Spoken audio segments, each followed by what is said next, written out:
بسم اللہ الرحمن الرحیم الحمد للہ والصلاۃ لأہلہا اما بعد قال النبی صلی اللہ علیہ وسلم لا یؤمن احدکم حتی اکون احب الیہ من والدہ وولدہ والناس اجمعین او کما قال علیہ الصلاۃ والسلام۔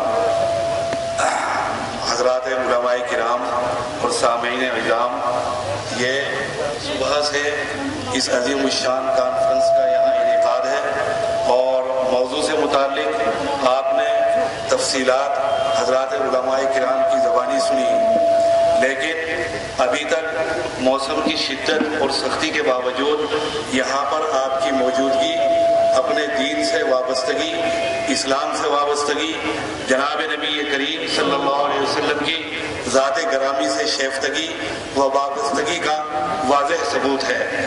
آپ کی موجودگی اس کا یقین دلانے کو جی چاہتا ہے کہ جو شخص اس وقت یہاں اس اجتماع میں پیغمبر علیہ السلام کی نسبت سے حاضر ہوا ہے، وہ یقین رکھے کہ انشاءاللہ جناب نبی کریم صلی اللہ علیہ وسلم کی شفاعت قیامت میں اسے ضرور حاصل ہوگی۔ آپ علیہ السلام اس کی شفاعت فرمائیں گے۔ اپنی موضوع کے اعتبار یہ کانفرنس انتہا سے زیادہ اہمیت کے حامل ہے۔ کوئی وقت ایسا نہیں گزرا تاریخ کے اندر اور کوئی لمحہ بھی کہ اسلام کے اوپر سخت اوقات اور وقت آیا ہو۔ جناب نبی کریم صلی اللہ علیہ وسلم کی ختم نبوت کا معاملہ براہ راست ہمارے بنیادی عقائد سے تعلق رکھتا ہے۔ اگر کوئی شخص اور کوئی دجال جناب نبی کریم صلی اللہ علیہ وسلم کی ختم نبوت پر ہاتھ ڈالنے کی کوشش کرتا ہے تو ہم سمجھتے ہیں کہ اس نے دین سے نکلنے کی جرات کی اور دین کے اوپر اور دین کی عظمت کو اور اس کی عزت کو اس نے آلودہ اور پائمال کرنے کی کوشش کی۔ میں نے آپ کے سامنے پیغمبر علیہ السلام کی حدیث بیان کی۔ علماء کرام حدیث کے اوپر مختلف انداز سے گفتگو کرتے ہیں۔ میں نے خصوصی مقصد کے تحت حدیث پڑھی۔ ارشاد فرمایا جناب نبی کریم صلی اللہ علیہ وسلم نے کہ ایمان مکمل نہیں ہوگا، ایمان کی تکمیل نہیں ہوگی، ایمان بھرپور نہیں ہوگا تاوقت کہ تمہاری محبت میری ذات کے ساتھ تمہاری اولاد کے مقابلے میں، تمہارے اہل و عیال کے مقابلے میں، تمہارے ماں باپ کے مقابلے میں سب سے زیادہ نہ ہو۔ پیغمبر علیہ السلام کا مطالبہ ہے اور آپ نے اپنی محبت کو براہ راست ایمان کے ساتھ جوڑ دیا۔ آپ نے ایمان کے ساتھ وابستہ فرما دیا کہ ایمان مکمل نہیں ہوگا۔ اب علماء نے مختلف تقاریر کی، بعض حضرات نے محبت کی اقسام بیان کی، حضرات محدثین نے، کسی نے کہا کہ محبت کی چند اقسام ہیں: حب احسانی، حب کمالی، حب جمالی، حب طبعی، اور اس کی تشریحات اور اس کی توضیحات کی ہیں کشمیری امام العصر، جنہوں نے اپنی زندگی کا ایک بڑا حصہ اس عنوان پر اور اس موضوع پر صرف کر دیا۔ آج اگر دنیا کے اندر کہیں ختم نبوت کے اوپر علمی محاذ پر علمی دلائل کی ضرورت ہے اور علمی خزانوں سے وہ ہیرے اور جواہر نکال لانے کی ضرورت ہے تو کشمیری نے تمام کے تمام جواہر جمع کر دیے۔ کون سا وہ میدان ہے، کون سا وہ موضوع ہے، کون سا وہ شعبہ ہے جہاں پر علامہ کشمیری نے کام نہ کیا ہو۔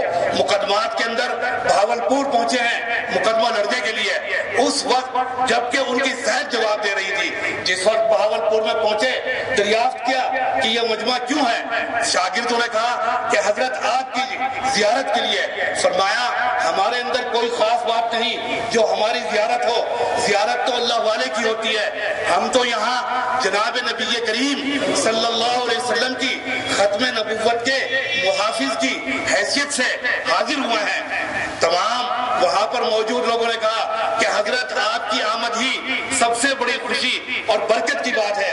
ارشاد فرمایا کہ ہم پر یہ بات کھل چکی کہ اگر ہم ختم نبوت کی حفاظت نہ کر سکے تو گلی کا کتا بھی ہم سے بہتر ہے۔ یہ وہ الفاظ ہیں کشمیری کے۔ اس کے بعد انہوں نے اپنے تلامذہ کو کھڑا کیا۔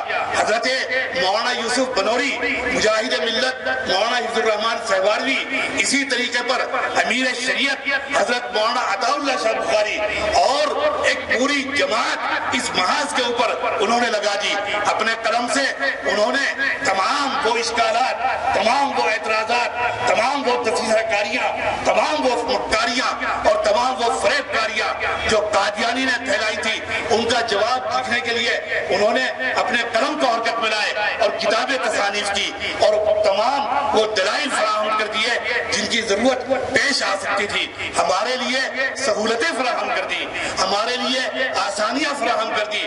کشمیر سے چلے، ارشاد فرمایا کہ ہم نے سنا کہ قادیانی نے مباہلے کی دعوت دی ہے، فرمایا کہ میں کشمیر سے چلا اس کے مباہلے کا مقابلہ کرنے کے لیے، جب ہندوستان پہنچا تو مجھے معلوم ہوا کہ وہ مر گیا، فرمایا کہ ہم تو کامیاب ہی رہے، وہی اس دنیا سے چلا گیا۔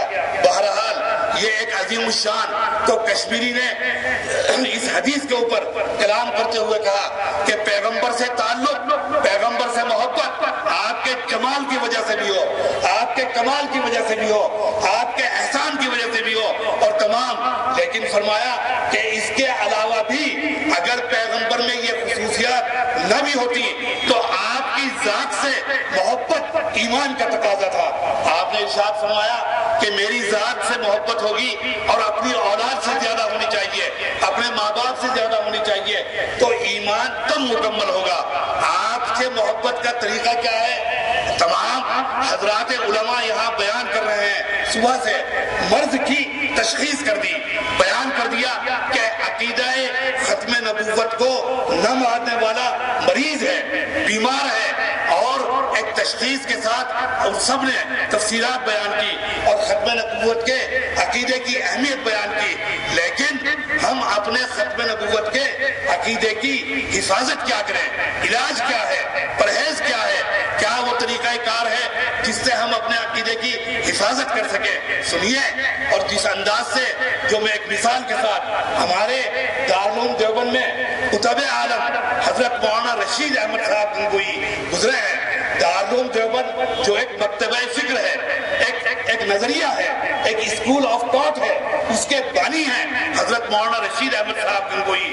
اہل علم اور علماء جانتے ہیں کہ حضرت کے کیا قربانیاں اور کیا کارنامے ہیں۔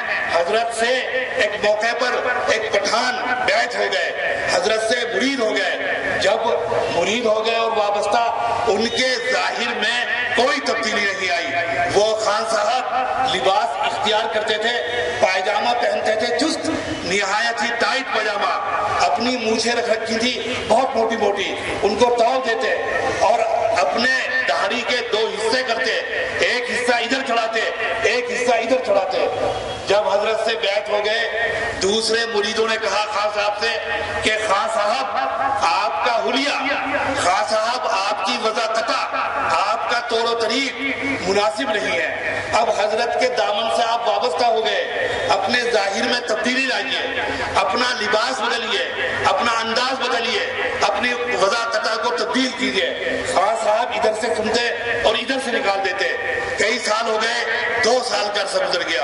اب باہر کے لوگوں نے اعتراض شروع کر دیا کہ یہ ہیں مولانا رشید احمد گنگوہی کے مرید، یہ ہیں ان سے وابستگا، یہ ہے ان کی حالت، ان کا لباس دیکھو، ان کا طور و طریق دیکھو، ان کا انداز دیکھو اور ان کے تمام وضع قطع۔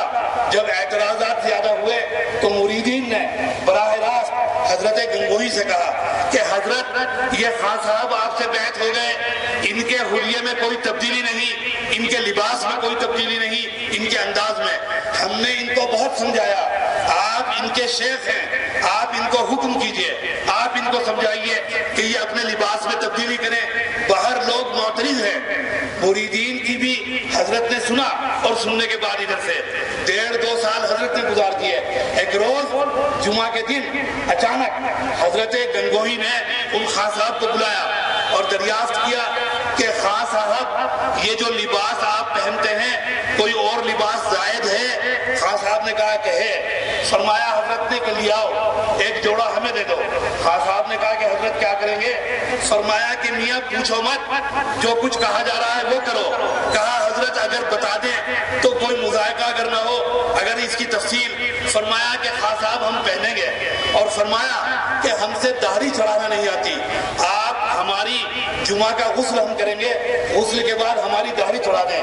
خان صاحب نے کہا حضرت توبہ توبہ، نعوذ باللہ من ذالک، یہ تو اوباشوں کا لباس ہے، یہ تو سڑک پر عام افراد کا لباس بات ہے، یہ حلیہ حضرت آپ کیوں اختیار کریں گے؟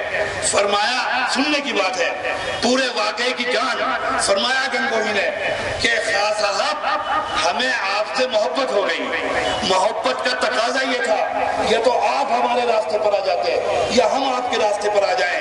ہم نے 4 سال تک دیکھا آپ ہمارے راستے پر نہیں آئے، اب ہم ہی آپ کے راستے پر آ گئے۔